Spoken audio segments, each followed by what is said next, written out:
Funding for This Is Nashville comes from you, our listeners, and Alliance Bernstein. Since 2019, employees have impacted our community by giving more than 5,000 hours of volunteerism in Middle Tennessee.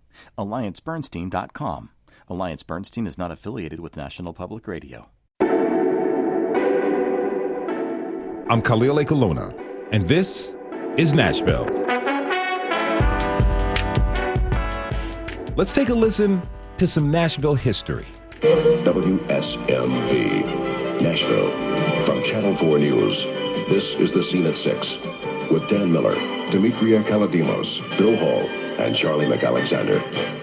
Good evening. For the second time, a mistrial was declared in the case against Charles Raymer. This time it was a hung jury after 3 days of testimony. Raymer is charged. Now, you may recognize some of those voices. They were the very fabric of Nashville news for decades. Dan Miller and Demetria Kalodimos. Demetria is here today. Demetria Kalodimos, it's such a pleasure to have you here on the show. Welcome to This Is Nashville. Oh, thank you, Khalil, and welcome to Nashville. It's been my pleasure to meet you finally, because we've been talking about getting together since you arrived. Yes, I know. It's been 2 years. This is the longest game of appointment tag I've ever played. There you go. But it's an honor, really an honor to speak with you today. Now, you know, you're really big shoes that I and other journalists have to fill. You're a Nashville favorite. You are a media advocate and an icon. How does it feel to be looked up to by so many people and journalists here in this town? A bit surreal. You know, that clip that you played, I could hear the youth in my voice. You know, that's almost 40 years ago, that voice coming on the air. I knew I was coming into an important position at a relatively young age. And the folks that were sitting around me in the newsroom and the folks that I was meeting in the community always reminded me, you are at WSM. Mm-hmm. They were always hesitant to add the V because that was sort of a late addition when the station changed hands. But WSM meant so much to this community and to this region, being one of the first television stations in the South. So it was a legacy station. Talk about big shoes to fill. Very few female pairs of shoes to fill, too. Mm-hmm. I was only the third female anchor at the stations at that point. Okay, so when you first got here, what were your impressions of the town and of WSM? We'll hold the V off, you know, as a young reporter. Well, I came from Chicago, so in terms of the city, I found Nashville to be quaint. I hate to say that, but I mean, it seemed to me to be very manageable and kind of slow and easy. And let's face it, on the weekends in those days, downtown was completely shut down. Yeah. I remember my parents coming to visit going, where are all the people? But at the same time, I thought, this is an extraordinary place, and it didn't take very long to realize that when I started to get the sense of community, started going out to small town squares. I'd never seen a town square. I didn't know what Meetin' 3 meant. I mean, I didn't have the vocabulary, and from my very name, it was obvious that I was an outsider. I don't need to tell you that. In fact, when I was coming today, I thought to myself, okay, because Demetria Kalodimos came to this market, Khalil Colonna can have his name on the air. Yes, thank you for that's paving no joke. that way. You know what? That is because that was an issue when I first got here. Well, talk to me about that. Whether I would be able to use my real name. At any point in time in your career, did someone kind of force you to use a different name, a stage name, so to speak? Oh, yes. I had 30 minutes to change my name in my first television job. 30 minutes? Tell me about that story. They just thought it was a mouthful and it was just too much. But the real ironic thing about it, and this is God's truth, my co-anchor's name was Bruce Jakubowski, and the sports guy's name was Mark Shanowski. Okay. But I had to change Kalodimos. But you had to change Kalodimos. Yeah. So when you got here to Nashville at WSMV, was that an issue or they just overlooked it? You know, it was funny. They tried to reserve my plane ticket as Demetria K. And I was like, that's not on my driver's license. It's this goofy stage name that they made me take. And the news director said, oh, so you don't want to go by that? I said, no, please. Do I have to? And he said, no, I'd love for you to use your real name. And, you know, it goes way back because when my grandfather came to the United States and hit Ellis Island and they were Americanizing or shortening complicated Greek names, he said, no. He said, our name means good person, Kalodimos. Why change that? No. So he resisted it, and I thought if it was good enough for Papu, it's good enough for me. It was definitely good enough for Nashville because everyone got to see that not only are you a good person, but you're a fantastic journalist and you mean so much. Well, thank you so much. But also the fun part is being able to hear the mispronunciations and to watch the misspellings through the years. Mm-hmm. You probably have a collection of mail like I do. Yes, but I have to say, admittedly, on air, having someone with a very difficult name to pronounce. I have butchered some names myself. To anyone out there, I apologize. Guilty as charged. But you know what spell check does to me? And I think this would be a great name for a rock band. Dementia Kaleidoscope. Ooh, that would be a good rock band. Isn't that a good band? Yeah, I could see like a multi-generational, maybe punk band. But you know, these names of ours might be difficult, but they're memorable. It really became an asset in my broadcasting career. And you opened the door for people like me, opened the door for so many journalists. You said you were one of, there were 2 women there when you got there? I was only the 3rd female anchor. Carol Marine was the first in the 70s. She was followed by a woman named Lonnie Lardner, and Lonnie only stayed for about 5 years, and then I replaced Lonnie. So at that point in time, the station had been up and running for quite a long time, 30 plus years. So think about it, only 3 women sitting on that anchor desk in 30 years. When I first arrived, this is interesting, women were included in the early news, but not the late news. In fact, when one of my co-anchors left and went to California, it was just assumed they brought in another man to do the 10 o'clock because no one would watch a woman by herself at 10. Interesting. Yeah. Very interesting. But now you look on cable news and there's women by themselves doing plenty. Of course. And even today, the wonderful general manager who told me that, would say he was crazy for even speaking that out loud. Yeah. And so your presence helped not only a revolution in news broadcasts, but an evolution. I think so. Of news broadcasts, which feels great. I mean, I'm not taking credit, but just looking back and seeing the changes as they came, I think quite a few of us played a role in that. I mean, WSM is Nashville's very first station. Mm-hmm. It was around since 1950. Right. How did it get on the air? This was amazing, and I learned this only because when the station was turning 40 years old, that would be 1990, I said, we need to document this. This is a fascinating story, and I've always at heart been a documentarian. I love history, and I love longer form storytelling. So I convinced the managers, I said, so many cool things have happened here. Let me put this together as a special. So what we came up with was a special that we called 40 Years on 4.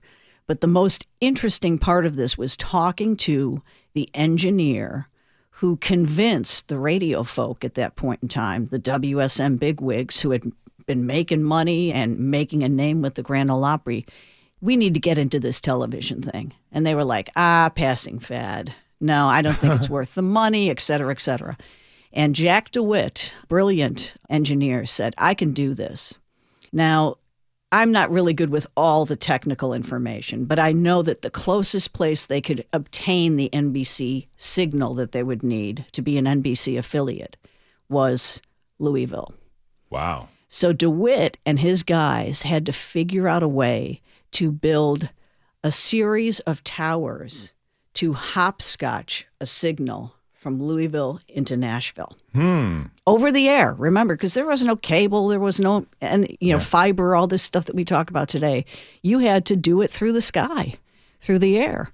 And they did it. They signed on September 30th, 1950, which, by the way, is September 30th is the great Dan Miller's birthday. Okay. And I always thought there was some interesting synergy there.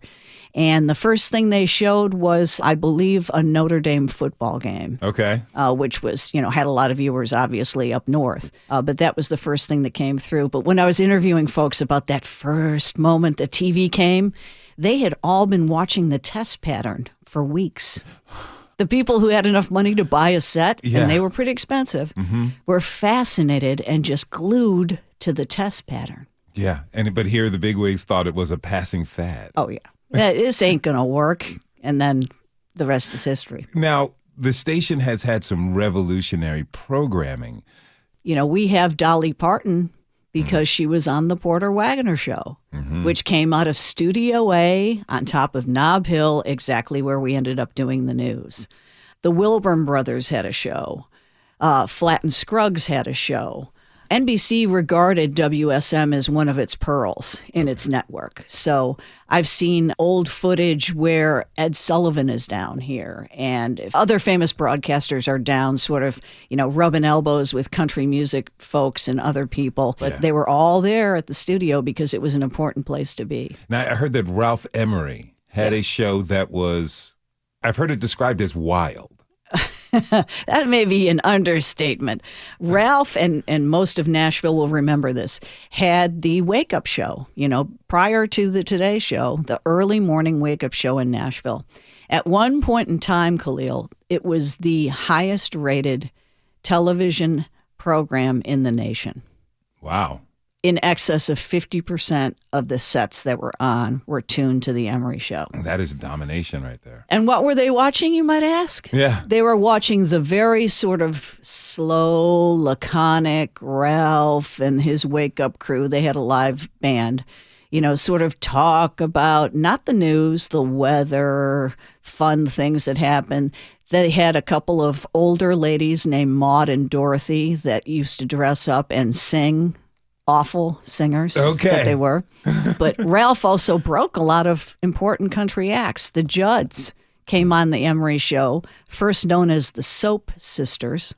Okay. Because Naomi used to talk about making homemade lye soap out in the country. And Ralph picked up on that and nicknamed them the Soap Sisters. But boom, we know what happened there. Yeah.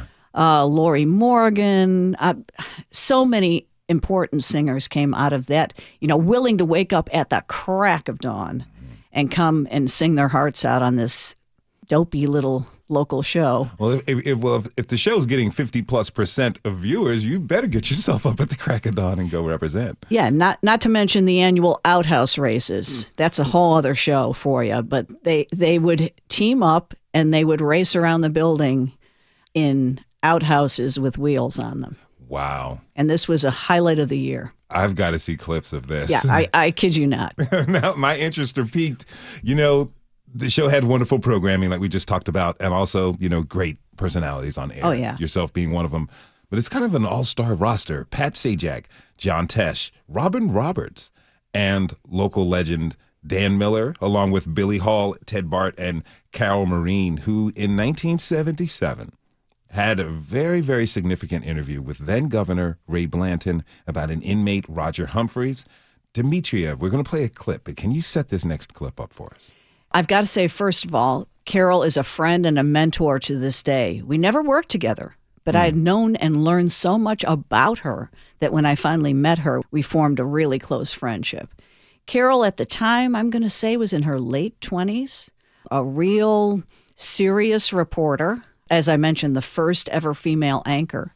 And you would expect the male anchor to get this all-important interview. But Carol had been on this story. She had been digging, investigating.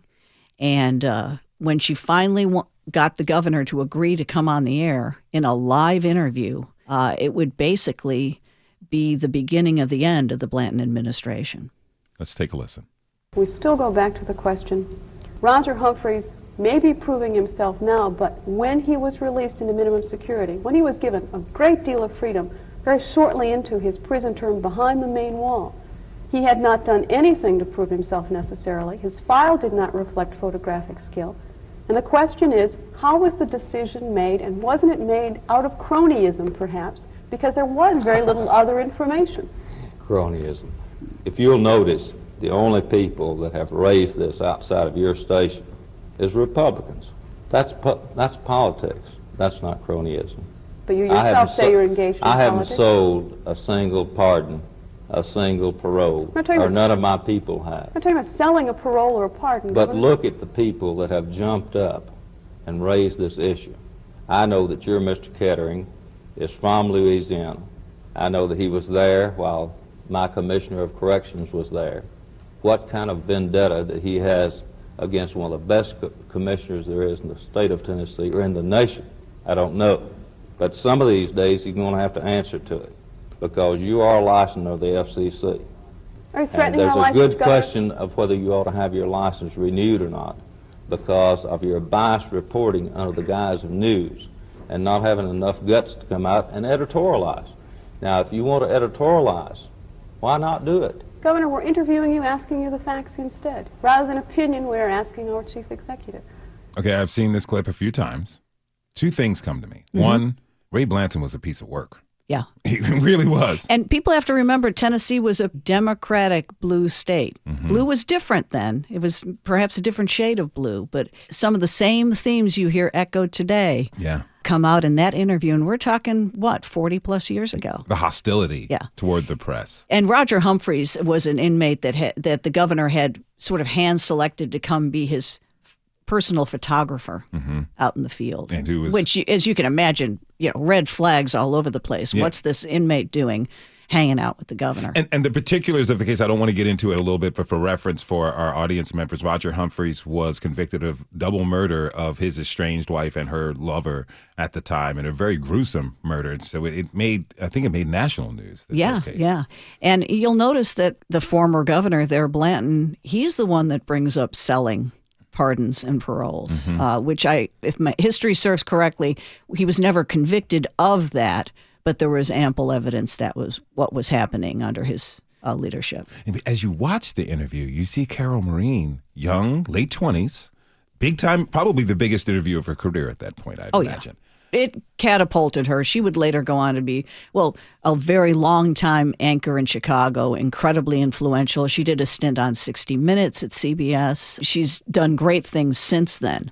But I think she will agree, and I've asked her about it many times. She said when it was over, everyone was sort of numb and shaking because they knew what had happened, but they almost had to watch it again to really understand what had happened. It was a very strong moment. Yeah. And the composure. Yeah. She was unflappable. Totally. And she continued to press him. What did you learn from watching that? Well, it was interesting also. They didn't have a zillion different cameras where they could take cutaways or, get reaction shots. That means the entire body was seen, right? Mm-hmm. So you could see clenched fists, crossed legs, the visible signs of nerves, sweat on the brow. We know what that has done in television history, yes. Richard Nixon and others. I look at it and I think it was just an extraordinary and incredibly risky proposition. He speaks of Mike Kettering, who is our fearless leader, and today is a Catholic priest down in New Orleans. But Mike was a newsman through and through. And at the time, he was the news director and would later go on to be the general manager of the station, and quite a visionary. Really had this idea of what the power of television news long before anyone else was using it to address social issues. Really using TV news in a responsible way. Mike is the leader of the station. He's promoting this, let's call it holistic view, an approach to reporting the news. That's back then. Now we have a lot of individual stations that have been eaten up. They're part of huge media conglomerates these days. That really impacts how our news is given. We have, right now, currently in this studio, we've got 2 monitors on of the live 24-hour news cycle, which is very different from what you did. Very, very different. I was thinking this morning, in those days we had 2 newspapers in Nashville. You had the Tennessean in the morning. The Banner came out about 2 p.m. And then the first broadcast news of the day was 6 o'clock. So if you think about it, if it hadn't happened early in the morning, or if it hadn't broken prior to the Banner going out, the 6 o'clock news was appointment viewing because you were going to see something you hadn't heard about yet, right? Because you didn't have a device. You didn't have 24-hour. You had WSM radio and some other radio news outlets that could keep you up to date. But it was really, really important what led the 6 o'clock news. And then, of course, when the 6 o'clock went off and WSM having the only hour-long local broadcast, it was then what was going to happen at 10 o'clock. And again, there was no way to get an update in between. So if a key arrest had been made, if something else broke, if they were going to emergency swear in a new governor, as happened after Blanton, you had to wait to hear about that and sit in front of the television because no VCRs. If you weren't watching, you weren't seeing. So as a reporter, what did you all have to do to stay up on the information to get the news to deliver it at 6 and 10 p.m.? Well, of course, we had access to the wire services, AP, and there were machines out in the hallway that spit this out on paper and big rolls of paper. Like if someone was not there to, quote unquote, rip the wire, it would just pile up on the floor and you'd hear someone cursing out that, they didn't have the most current wire ready for whoever was writing. We, of course, had affiliation with the network, so you'd get information that way. But, some things have never changed. It was still just sources. It was people who would call you with information, tips. Hey, something's happening in Williamson County. You better get down here. It was such a partnership. It wasn't just the people on the air who had sources. It was who was sitting at the desk, dispatching crews that knew who to call by first name in every county. Certainly the news photographers had their, cadre of people that they trusted. It was a lot of fun. It was competition like never before. There are certain nights that I will never forget that we had stories that no one knew about until we went on the air with them. And it was exhilarating. Do you think that intense competition between stations kind of helped all of the journalists and local news affiliates raise their level of performance? I do. And now, just so many things have changed. The 24-hour and constantly having to feed the cycle has made big news out of small things. Yes. And it's also, unfortunately, led to more mistakes being made and corrected than perhaps ever before. Because we had a lot more time to check our facts, between the hours of 6 and 10 or between the early morning and when we went on at 6 o'clock. And of course, it is what it is today. You're never going to go backward. But I think some of the things that were bedrock for us back then, perhaps waiting before we went live until we had everything confirmed, a little bit of that might prove to be beneficial today. There you go. Let's take a short break. When we come back, we'll explore the career of 30-year WSMV Channel 4 journalist and 16-time Emmy winner, Demetria Kalodimos. We'll learn how TV news was done before the technological revolution of today. You can join the conversation by tweeting us at This Is Nashville. We'll be right back.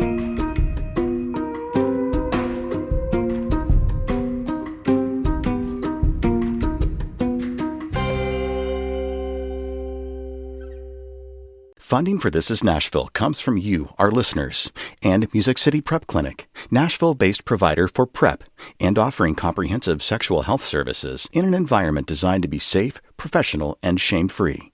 Learn more at musiccityprep.org. I'm Khalil A. Colonna, and this is Nashville.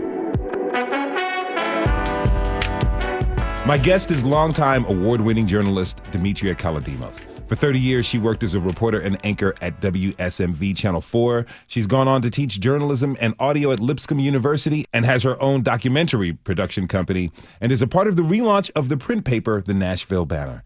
Demetria Kalodimos, thanks again for being with us. Thank you so much. Okay, so I said in my intro, you are an award-winning journalist. You won 16 Emmys while the time you were with WSMV. 3 decades.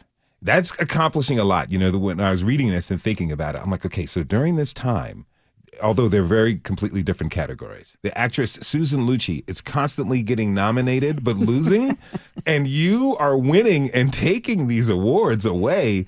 As you reflect on those times and look back at the work that you've done, how does it feel to be recognized that way?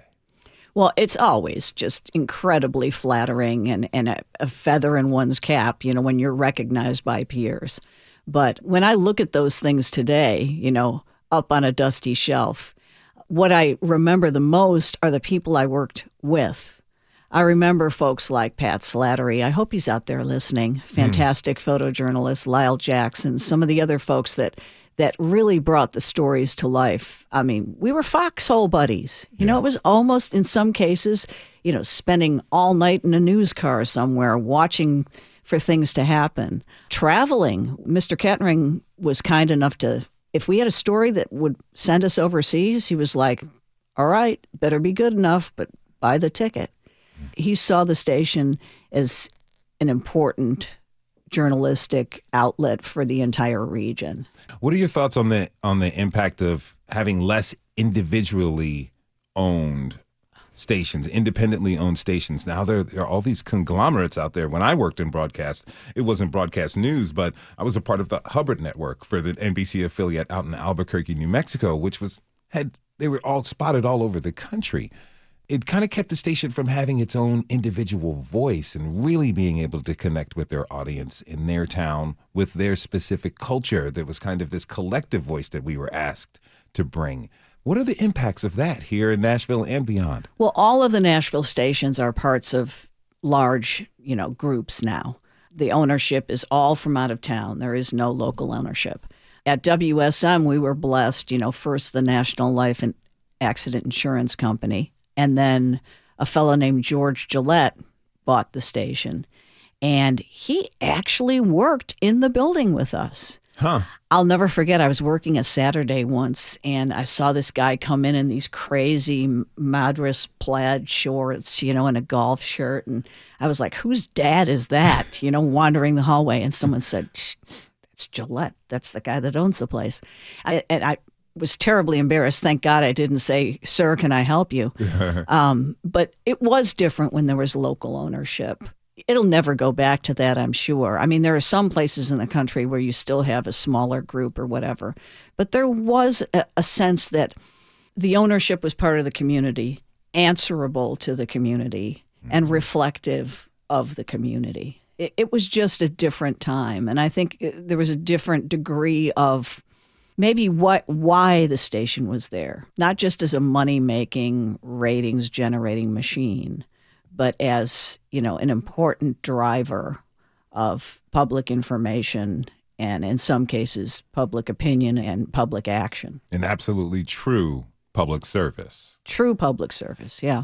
You've served the public so well over many years. I'm just going to keep on saying that. Well, thank you. Because I'm excited. But, so tell me, what are some of the stories that you've done that really, really stand out to you? It's funny because I was listening when you first let in that old Scene at 6. That was the name of our newscast, by the way. The Scene at 6. Isn't that just groovy? It is groovy. The Scene at 6, the Scene at 10. And when we changed that, we were really ticked, the staff, because even though it sounds a little dated, I still have people saying, I miss you on the Scene at 6. Hey. I mean, the Scene at 6, that name has been gone since the 90s. But I'll never forget the first big thing that happened to me when Miller was on vacation, and here I am, all of 25 years old or whatever. There was a gigantic day in Nashville history Tennessee history, when all of the prisons were rioting almost simultaneously. There was a dispute over new uniforms, the ones with the stripes down the leg. And at least that was the reason given for this unrest. You had the main prison on fire with hostages taken. Then it rippled out to 4 or 5 other prisons. Guess who was the only anchor in the building that day? Wow. That had to handle the 6 o'clock? I still have a tape of it because I was so scared to death, put it that way. But luckily we had a great crew behind us and great reporters that we could throw out to. But I can kind of see the nerves and the terror in my face. But I thought, this is it. You're in the big time now. You're in the big chair. Yeah. You can't, rely on anyone else. And that was, I believe, the beginning of July 1985. Okay. And so that stands out in my mind always. I can remember anchoring when the Gander crash happened and the 200 plus Fort Campbell soldiers coming home for Christmas were killed. In that airline crash. I remember that vividly because it happened early in the morning. And of course, when you're in the news business and something happens, I don't care if you're not due in till 2 or 3 or 5 or 10 o'clock that night. Everyone, all hands on deck. Yeah. I can remember when the Channel 4 crew was running all over the country chasing after dangerous prison escapees. These guys were on the loose and they were on a crime spree everywhere, and they thought they spotted them here, there, and everywhere. And sort of a legendary duo of Channel 4 photographer and reporter, Jim Fulbright and Bob Bomar, were there when they caught these guys. Literally pulled them out of a cave. One had dyed his hair. It was like a movie scene almost. Wow. And no one knew about it until Channel 4 came on that night at 6 o'clock, with the video and with the story. That you can't top that. No. That's got to be turned into a movie one of these days. What's one of the most challenging stories you ever The flood of 2010. I barely got to the station in my old 4-wheel drive Land Cruiser because the water was up to the top of my wheel wells. And there was a guy at the White Bridge Road exit cutting people off saying, you can't go any closer. And I said, I've got to be on the air. And he let me go through. And then I was on that desk and on the air, I believe, for the next 15 hours without a bathroom break.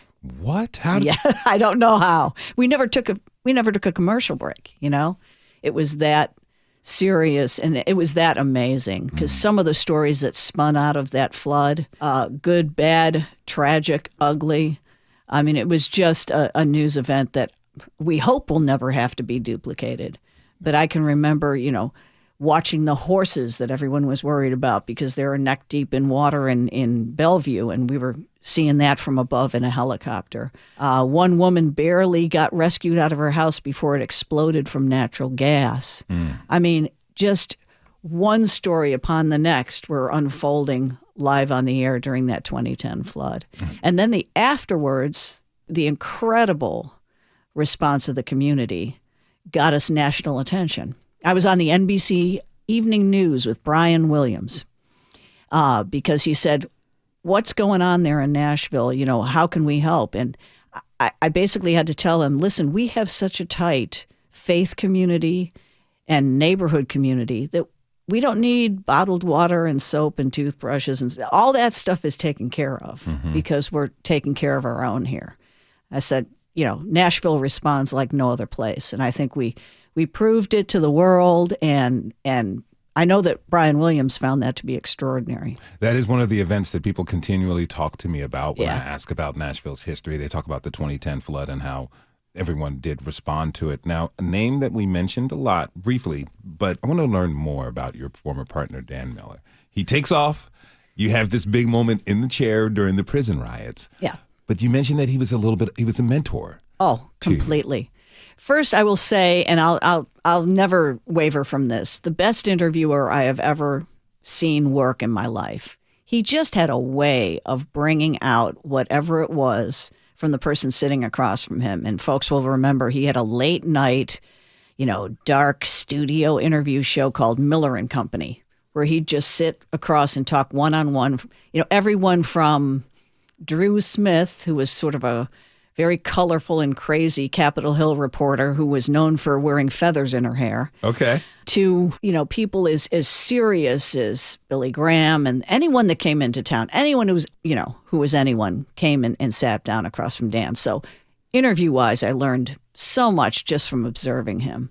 I think when I first came to town, I had, I was a young kid, but I had an unsure, rapid-fire sort of news delivery, and he helped me slow it down a little bit. And as I listened to him and particularly watched the way he rewrote copy, I had a total epiphany.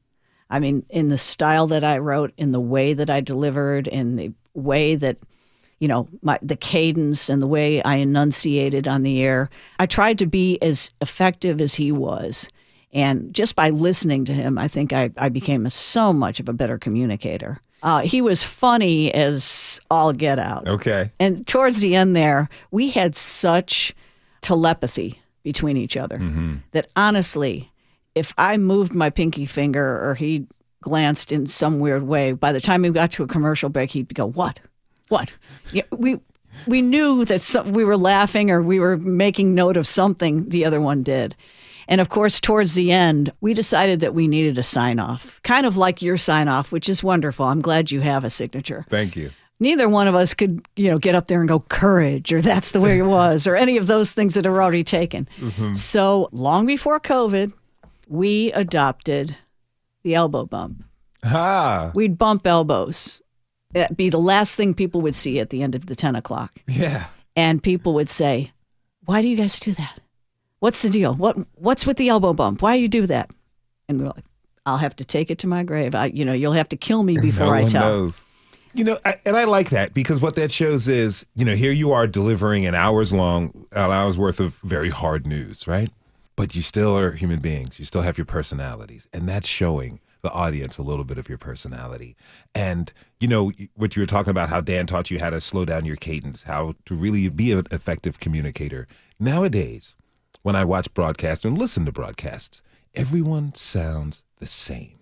There's no originality in their voice. They feel like I have to put on my broadcaster voice and do it this particular way. Right. I tell students, if you're adopting a voice, boy, the minute you get nervous out in the field, that's going to go away because you cannot stay in character unless the character you're playing is you. And that's another thing Dan taught me. You know, don't put on. Don't be something you're not. And I've met so many people through the years who are like, you're just like you are on TV. Well, thank you. Good. Mission accomplished, you know? Yes. What are some of the things that you've heard from people over the years about the impact of your work? Well, you know, I'm hoping this never happens to anyone else that has a longtime broadcast partner. You know, my partner died suddenly, and I don't think I've ever been through anything quite as gut-wrenching and taxing as his death. Because when it happened, it was a weekday.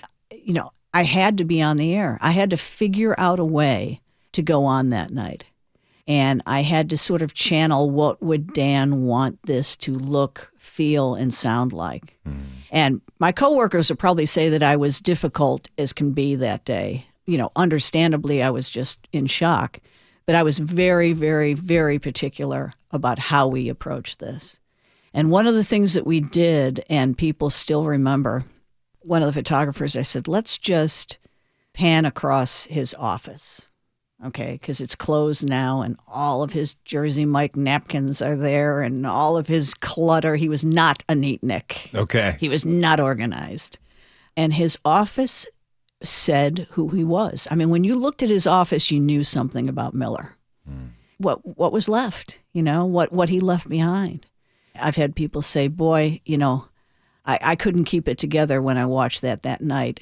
And I will say, you know, props to the management at that point in time. They closed the door, they locked it, and it was like that for a full year.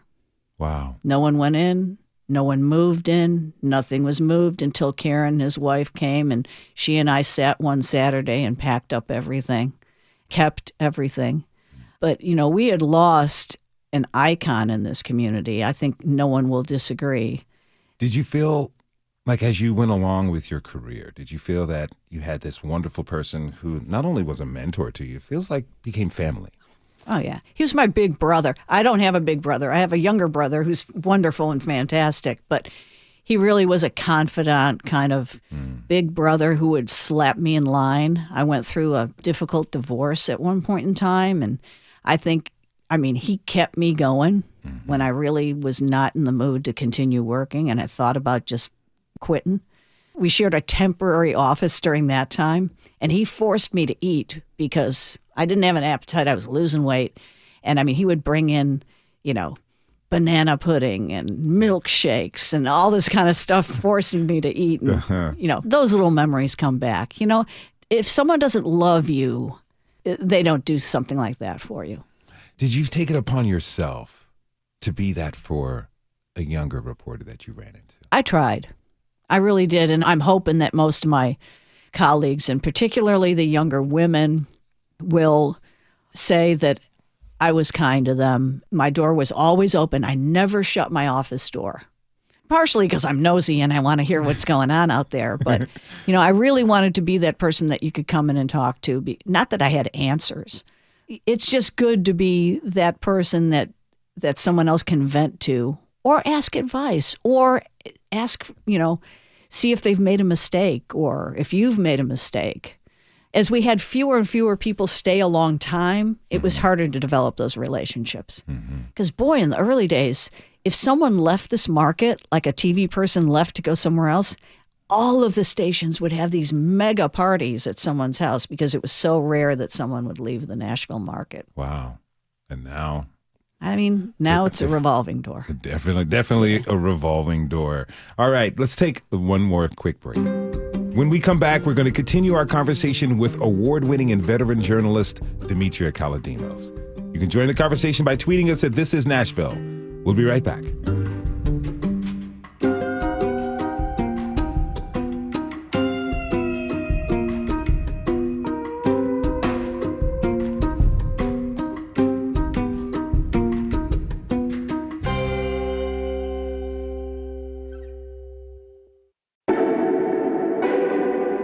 I'm Khalil Colonna, and this is Nashville.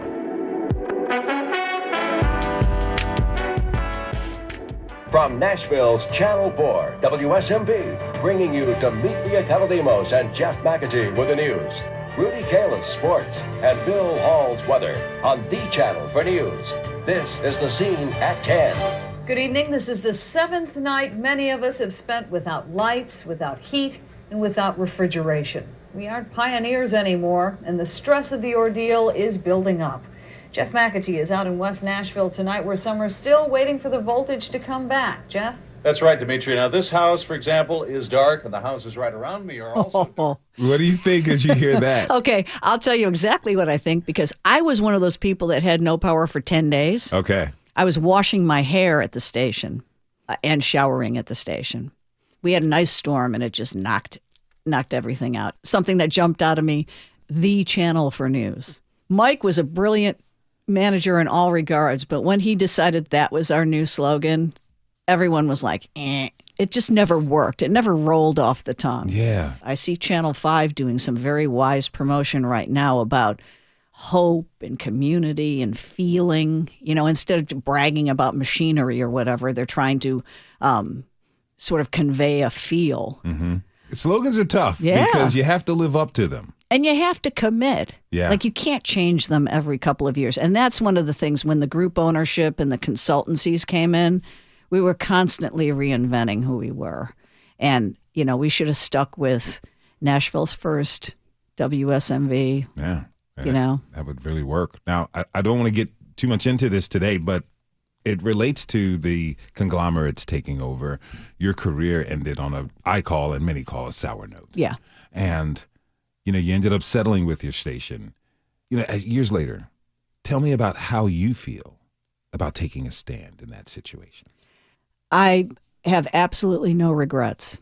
I felt strongly about what happened, and I knew it was bigger than just me.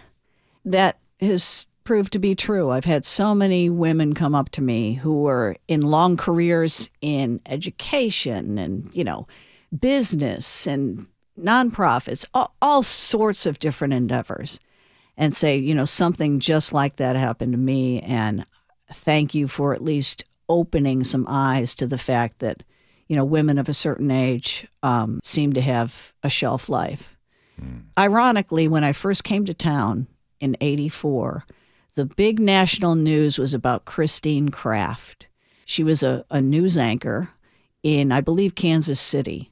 She was only like in her late 30s or maybe early 40s, but she had been let go because, you know, there was a perception that she was getting too old or whatever.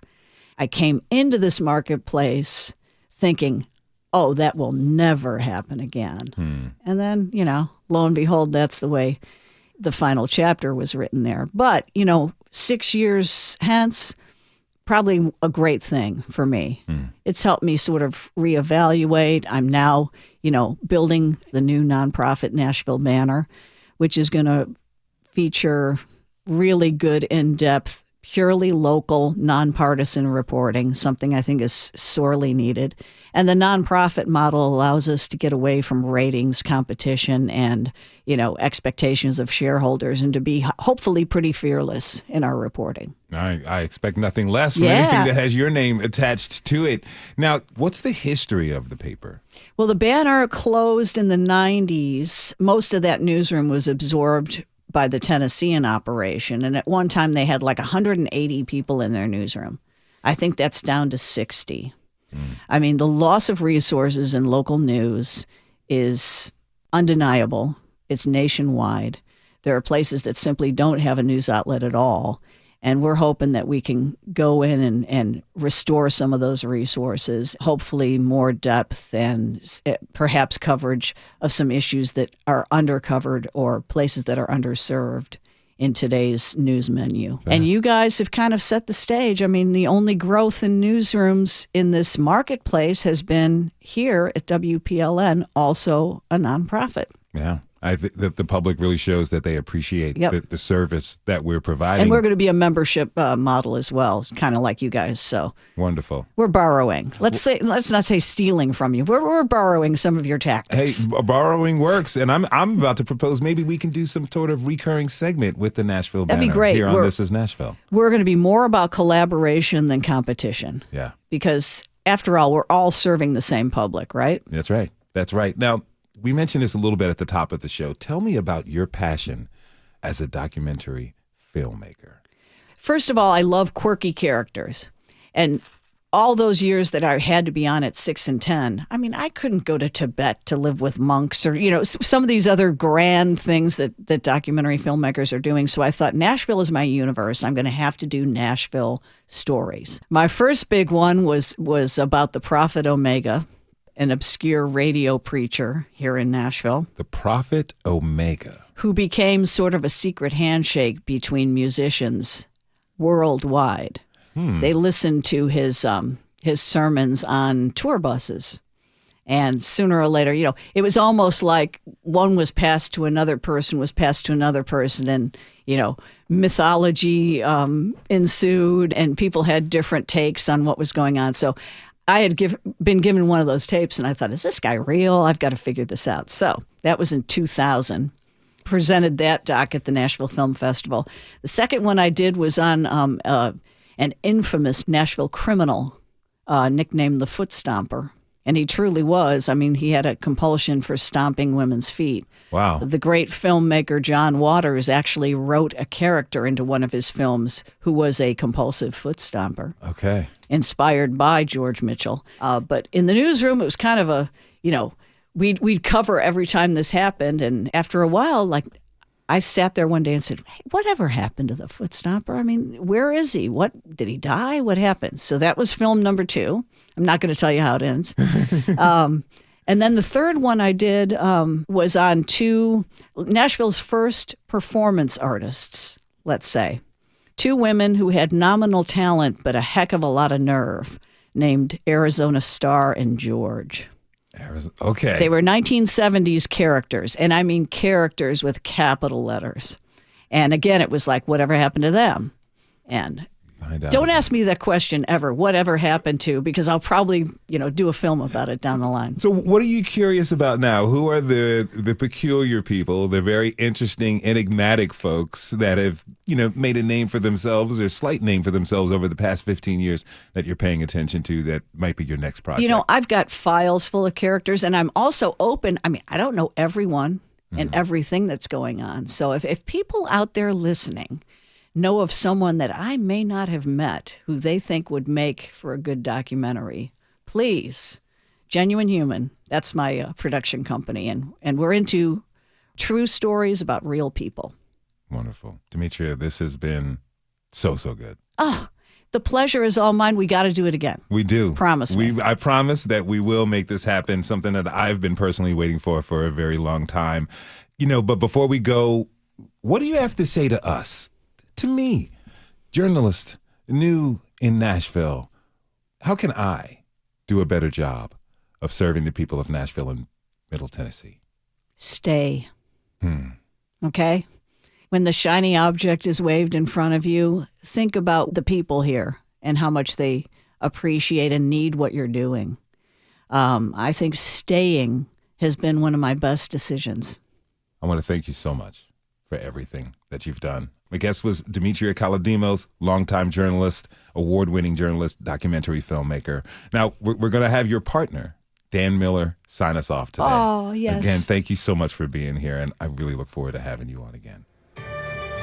From Nashville's Channel 4, WSMV TV, bringing you Demetria Kalodimos with the news. Hi there, Khalil and listeners of This Is Nashville. It's Demetria Kalodimos. And I'm happy to tell you all that since we last spoke, the Nashville Banner is up and running for real, with daily news about what's happening in metro government, our court system, the State House, and neighborhoods too. So if you haven't checked us out, please do so at NashvilleBanner.com and sign up for our daily newsletter. It's called The Flyer.